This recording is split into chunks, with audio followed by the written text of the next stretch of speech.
Good day to you. Jason here, Birchfield Family Farm, Oxford, Ohio. We are running grass-fed Red Devon cattle, St Croix sheep, chickens, and hogs in a pasture-based rotational grazing system here. I have a good word for you today. This comes from Psalm 85. The Lord will indeed give what is good, and our land will yield its harvest. Righteousness goes before him and prepares the way for his steps. We are continuing on today with our series on stockpile grazing here, keeping our St Croix sheep and Red Devon cattle grass-fed, keeping them going and grazing here through the first part of the winter. Here, detailing this process, we're out in what we call our windmill pasture, looking out at them. They're ready to move here. We do this about the same time every day, mid-morning. Let's get out here and talk about what we see. Okay, they are lined up and ready here. Look at you, buddy. Get the mud head there. Yeah, you've been into some good stuff. That's Pat the bull. He's our herd sire. Everybody's looking pretty good here, but I can tell they're hungry just by the way they're standing and waiting. So we got this fence here 500 feet down. I did want to put up a shot here of when we were doing this through the snow. Look at this shot here. Look at how they cleared. So this picture is going to be looking down the fence and then looking over to the left. Of course, we're moving from the left to the right on this fence every day. And this would have been that area that they cleared there was going over to the left. That's the first day we got the snow. And then as we moved that fence to the right there, look at how they cleared that out. And not a whole lot of traffic on the backside where we had already been. So yeah, they're clearing the snow. They'll do it. You know, looking down at this stuff, look at what we got to move on to today. I mean, this is some gorgeous grass. I have seen some clover down in here. Let's get the stopwatch started and get them on the move. All right, so we are in the high 20s, mid to high 20s, a little bit of a breeze out here, so it's chilly. Looking at rumen fills before we move, everybody's looking, these guys are looking pretty good. Pat could use a little there, looking at that left side, but I like to come down a little ways off of the end for when we start the move. And when we start, I really like to stay going pretty fast, just because they do kind of horse around and push around a little bit, and they do have the ability to come through this fence. They usually do not, but I like to move pretty quick. But I do not like to start in a corner, because when I start in a corner, they all bunch up and act like idiots. Okay, moving down through here, you can see this is kind of the pattern every day. Side note here, we see Brutus the ram just about has everybody painted here. We've been recording dates that they get bred when we come out every day, and then of course we will have due dates then, which is just helpful when keeping an eye out during your lambing season. But it looks like Brutus is the star performer this year. Cattle coming this way, they're going to kind of force sheep out. Sheep usually come around to the back side then. Some of them have figured that out. No. Okay, glad I got that on video. Did you see that? So, and this is me. This is why I usually go very fast when I move. She got her horn hung up in the net there. That's always a concern, you know. I'm gonna put the camera down and get this thing moved. Okay, so 8 or 9 minutes there to move that fence over. Just did a few feet just to kind of settle them down here. Let's talk some numbers, okay? And I'll have Sam up in the sky here, getting us some overhead shots.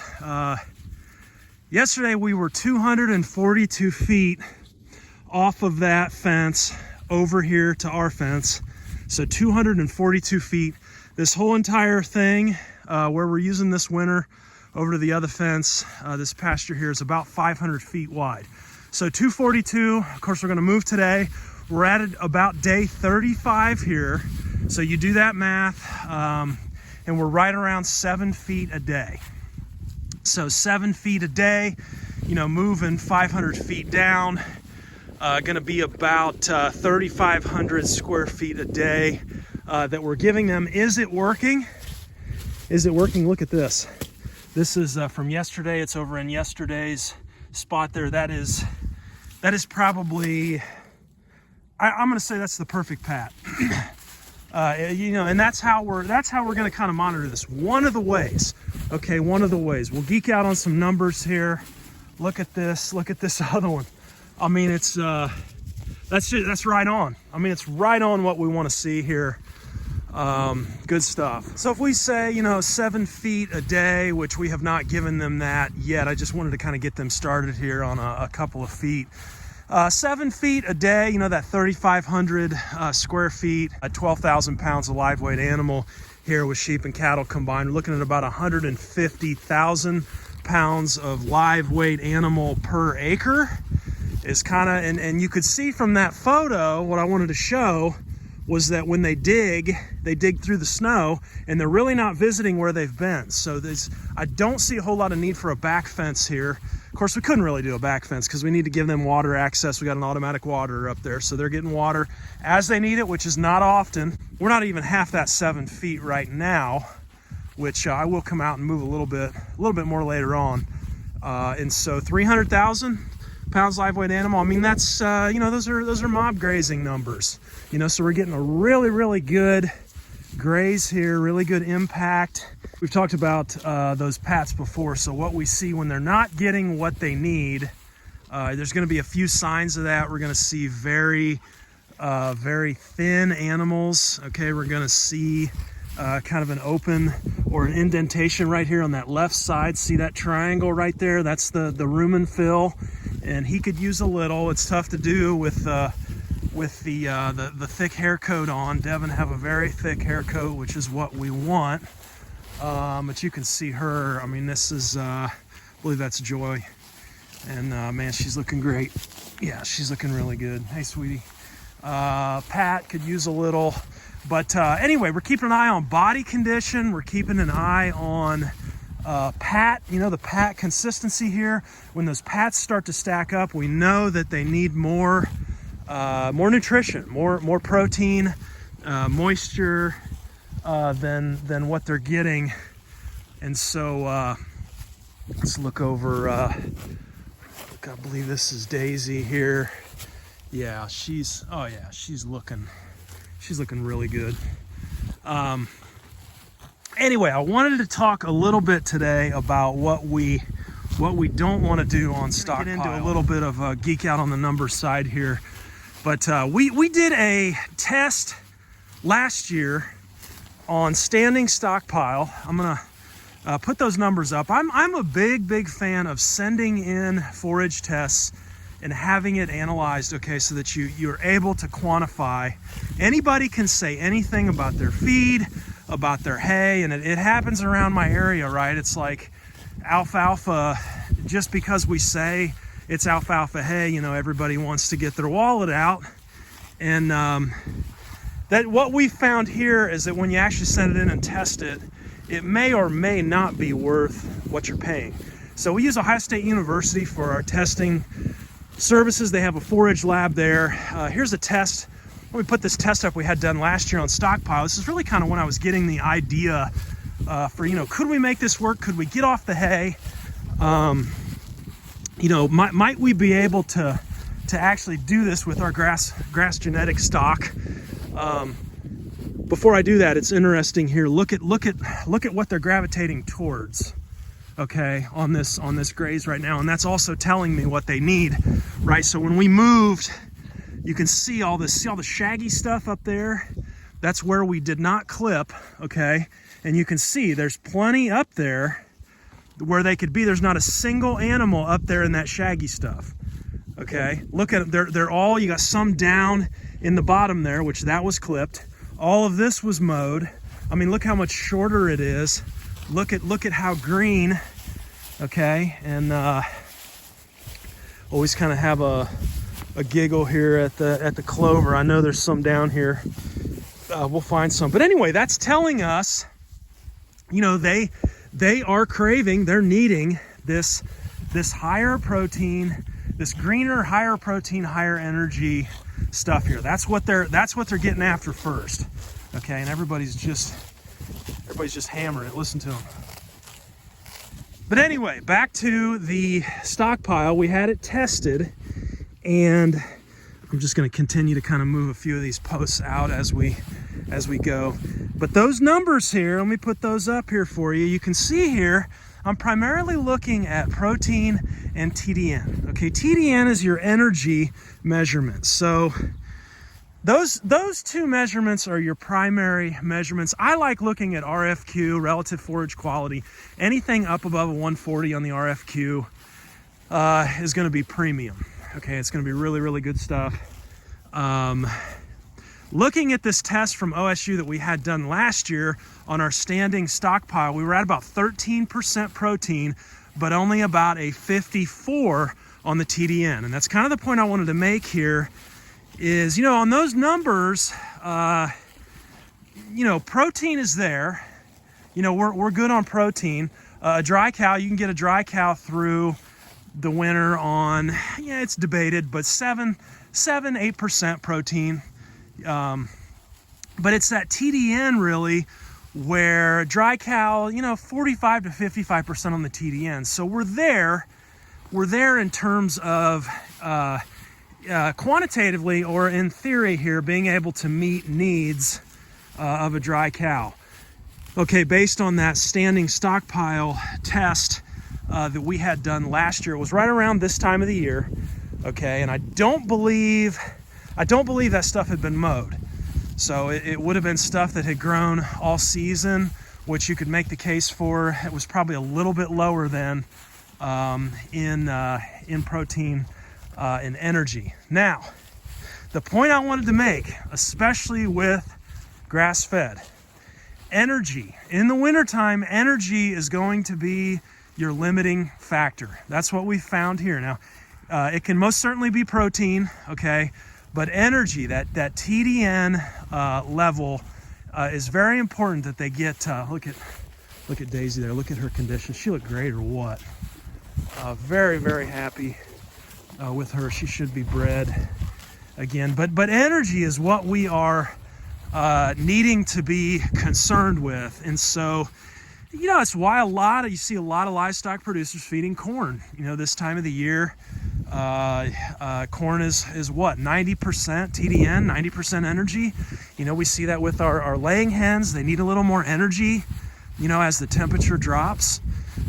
So we up that TDN number as temperature drops. We go higher with TDN. Now, how do we do that on grass-fed stock? Well, you know, with this system here, what you see is what you get. You know, this is what we have, and you know, we can't change that. You can supplement on the grass-fed side. There are things like molasses. Okay, there's a few companies making lick tubs, protein lick tubs. Some of those are grass-fed approved.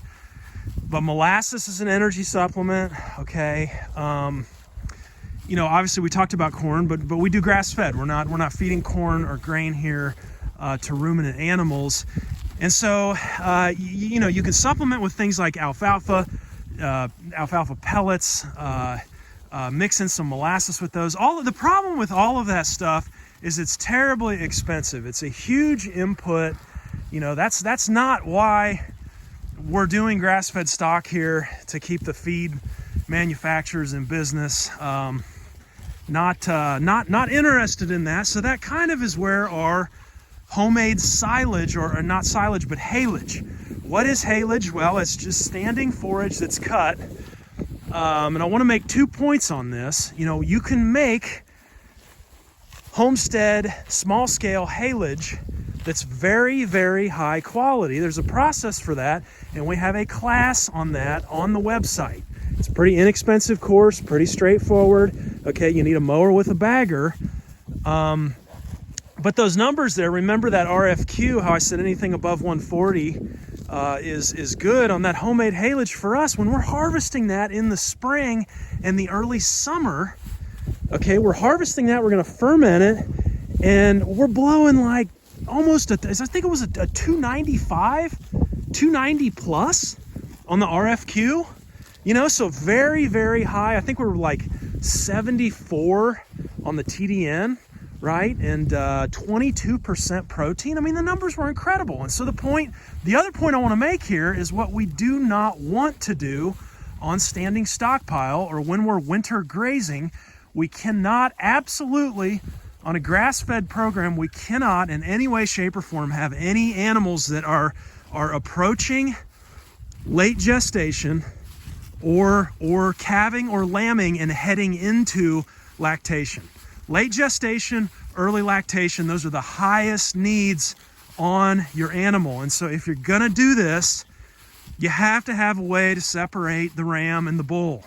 You gotta time this up to where only your dry animals, okay, are grazing this time of the year. That's gonna get those protein and energy needs down to where we can actually make this happen, okay? That's just reality, okay? And for a number of years, we did not separate our bull, and so, you know, we'd have cattle, you know, separating a ram versus a bull is kind of it's a different scenario. You need so much more ground, you know, to be able to separate a bull. We rotate here, and we just didn't have, weren't intentional enough to make the space to separate him out. And he really needs a companion. You don't want to keep a ram, or, I mean, I guess bulls would be okay alone, but I always like to keep them with some other animal as well. So there's a little bit to that, right? There's a little bit to that to think through.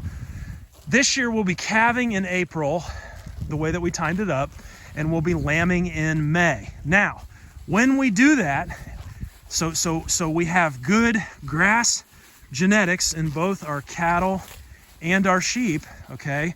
They're bred and raised here to thrive on nothing but grass. When we come into those cool season grasses in the spring, the amazing God-given blessing is that those cool season grasses in the spring give us everything we need to lamb and to calve.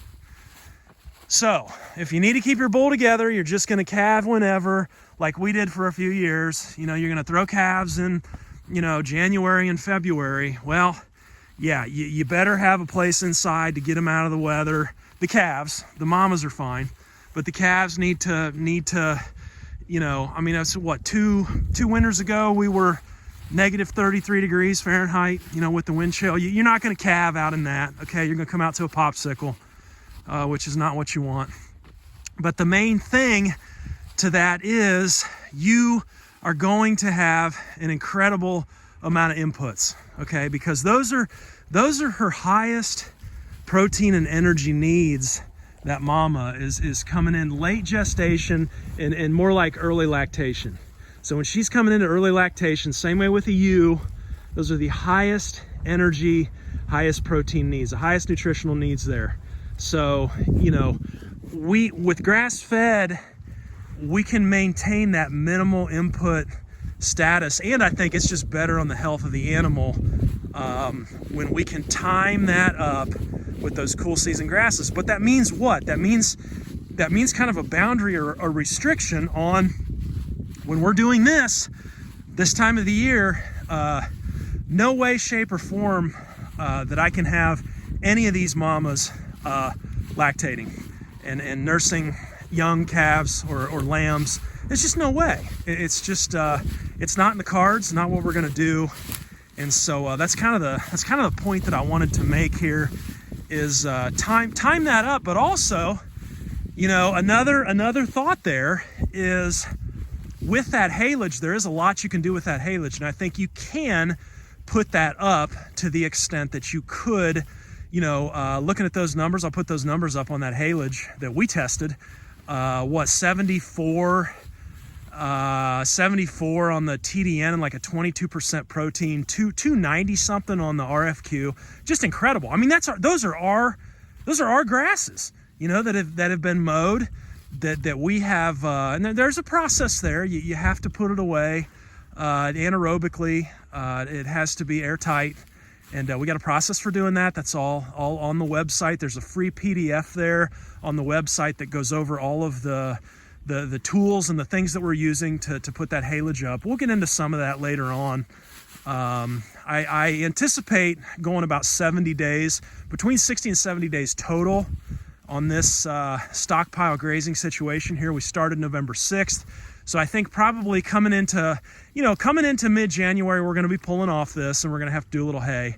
And that's when we will take that hay and mix in. Because our hay, you're looking at, 8% protein on decent hay, and 50, maybe 50% TDN on hay. So it's really not, that's not going to give you, we can raise our mamas that are not raising young. We can take them through a winter on that hay, but I think if we can mix in some of our haylage with that hay, we're going to have a much better performance, especially on these younger cattle here. So maybe we could sum it up like this. Maybe we could say the four ways to knowing the stockpile is working. Maybe that's what we'll title the video here. But obviously monitoring body condition of your animals, okay, visually. That includes rumen fill. Monitoring pats and manure consistency, and making sure those are not stacked up, okay. Right there, he just is dropping some there. You can see definitely no stacking there, as big as he is. That's encouraging to me. So monitoring manure pats, monitoring body condition, that's number 2. Number 3, have your stockpile or your forage, your hay, whatever, have it tested. Okay, get a quantitative number and just see, are we in the range for what we need? All those numbers are easily accessible, to easily looked up. What are my nutritional needs on either a dry cow or a bull or a ewe? You can look all that up, and go protein and energy. Those are your 2 main. So your protein measurement and then your TDN. So that's number 3, have it tested. And number 4, I'll go ahead and throw this in there. Number 4, the 4th way that you know that you're doing it correctly on stockpile, and this has always been the what do I want to say here? The main indicator for me as to whether or not we're doing it right. Are your animals successfully reproducing? Are they multiplying? If an animal doesn't have what it needs, it's not going to breed. Not going to breed back. You're not going to get calves and lambs. And so this is a good sign here, with all these blue backs here on the ewes. I think we've got maybe 1 or 2. There's one there closest to us, and she's smaller. Sometimes those first years, it takes them a little longer to kind of get going on their cycle. But for the most part, really pleased with all the ewes that Brutus and Ram out here has painted. We got you guys know we got a couple other breeding groups around the farm. So three breeding groups total. And that is so that we can provide you with seed stock lambs in midsummer. We'll lamb here in May. Pick up on our for sale lambs is 90 days later. Grass-fed genetics, St Croix. No chemical dewormer, no vaccines, no nothing. They can't do it out here on grass. They're not a fit. And we are seed stocking other small farms all over this country with these grass-fed genetics. In my mind, it's a step towards homestead independence, making that meat on grass very, very high quality meat. St Croix have won numerous taste tests for the meat. They're a hair sheep, so you don't have that lanolin. It's a very mild flavored meat. Grazing away here today. Don't forget those four keys, 4 things. I don't know how we'll figure out a title there in the video there. 4 ways to know your winter grazing correctly, something to that effect. That's just how we do it here too, guys. We're not experts. Been at this for about a decade, and just learned a few things experientially over the years, and happy to share those with you guys. We do a little bit of consulting as well for folks wanting to, just starting out, wanting to get off the ground, fencing, water, stock density, whatever questions you have. Reach out to me for pricing and availability on either our lambs or our consulting. Happy to help out and get you guys moving in the right direction. Thanks for hanging with me today. Be blessed. We'll talk to you next time. Take care.